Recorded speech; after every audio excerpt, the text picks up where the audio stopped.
民进党针对着2026九合一的大选开始咧布局，其中这个立委曾水雄长期伫咧屏东经营，嘛捌参加屏东县长的初选，但是即摆互因的党主席赖清德指派爱去台东，爱以全力来经营着台东。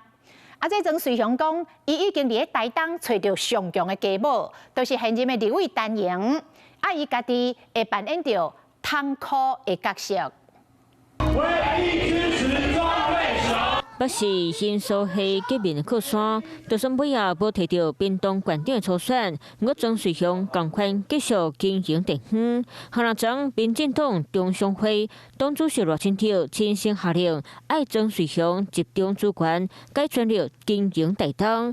原本的屏东选后工会会交由现任立委钟嘉宾、徐富贵来花。外界当然会有很多这个好像要到台东参选这样一个解读，其实不是啊。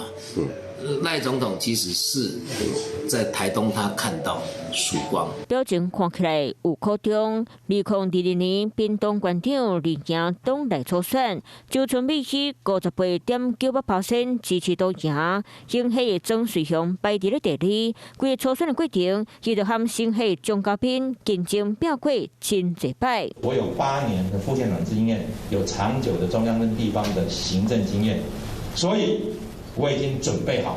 嘉宾跟春米都要延续潘县长留下的光荣时光，这个是停留在现在。只有我庄瑞雄要超越。这项个真正超越过头，为屏东走到台东，就算争取无分开这场有领用过台东。不过曾水雄4天前才支持单行参选台东县长，雄雄变做爱家己当下扩大领土的重大决心。我确实帮赖总统找到最强的母鸡啊！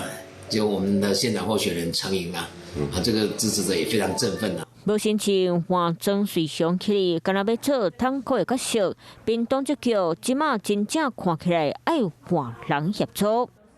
Hello， 我是林仙怡。想要抢先掌握最及时的新闻资讯吗？赶快订阅、按赞、开启小铃铛，锁定华视新闻 YouTube 频道。